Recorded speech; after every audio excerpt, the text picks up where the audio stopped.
Sejarah Nusantara tidak bisa dilepaskan dari kedatangan bangsa Eropa. Berawal dari ambisi mencari rempah-rempah, Portugis, Spanyol, dan Belanda berlayar menembus samudra luas. Namun, kedatangan mereka tidak sekadar berdagang, tetapi juga membawa perubahan besar bagi ekonomi, politik, dan sosial di kepulauan ini. Pada abad ke-15, Eropa mengalami masa penjelajahan samudra. Jalur darat menuju Asia dikuasai Turki Utsmani, sehingga rempah-rempah, komoditas mewah di Eropa menjadi sangat mahal. Bangsa Portugis dan bangsa Spanyol berusaha mencari jalur laut baru menuju Asia. Selain motif ekonomi, mereka juga terdorong oleh semangat penyebaran agama Kristen serta persaingan untuk memperluas kekuasaan. Belanda kemudian menyusul dengan tujuan utama menguasai perdagangan rempah secara monopoli.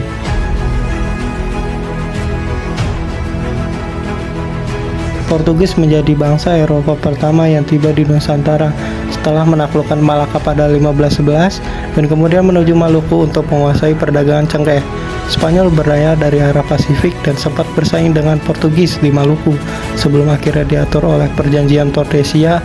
Belanda tiba kemudian pada tahun 1596 di Banten dan perlahan menggantikan dominasi Portugis dan Spanyol.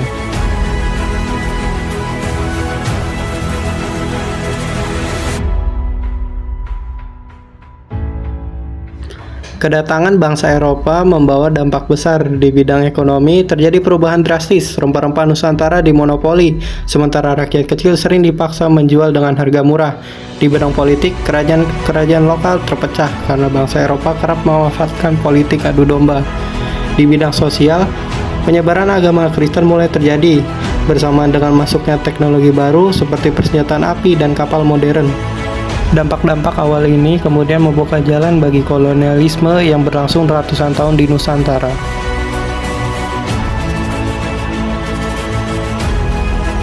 Kedatangan Portugis, Spanyol, dan Belanda ke Nusantara bukan sekadar kisah perdagangan rempah.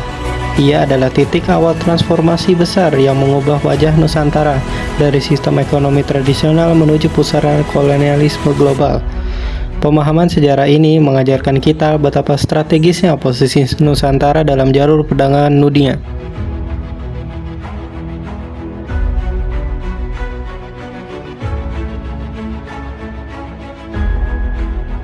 Selanjutnya ada video animasi dari Kok Bisa.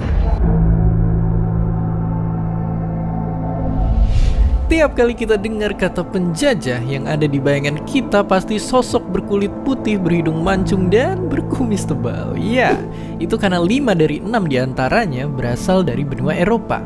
Tapi pertanyaannya, kenapa kebanyakan bangsa Eropa lah yang nyatanya bukan cuma menjajah kita, tapi bahkan hampir seluruh dunia?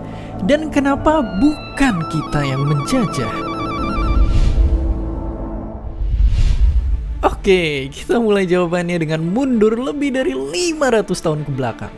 Jadi ceritanya semua hidup tenang. Bangsa Eropa dan Asia duduk berdampingan. Pasokan rempah yang dikirim pedagang lewat jalur sutra pun lancar jaya. Tapi itu semua berubah ketika negara api, maksudnya Kekaisaran Ottoman, berhasil nguasain Konstantinopel.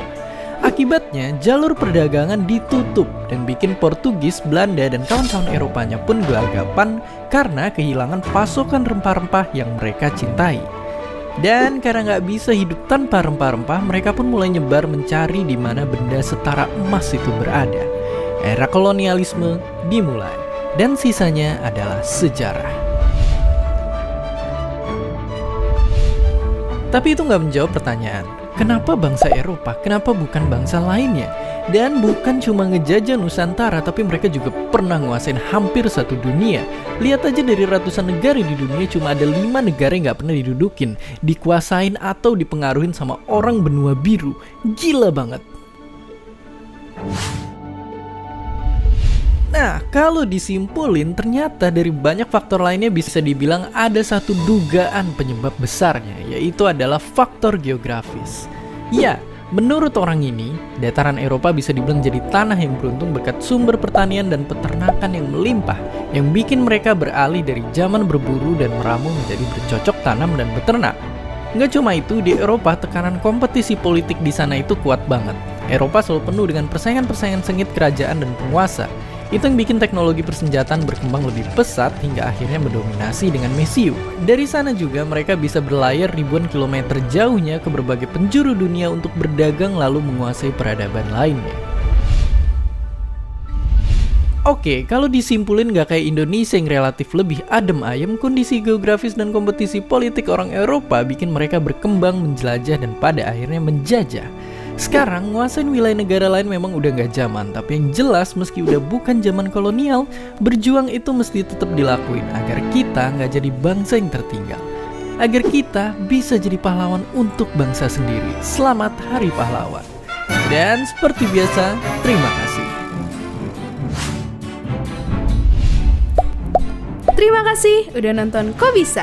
Punya pertanyaan lagi? Tulis aja di kolom komentar di bawah. Keep asking and stay curious.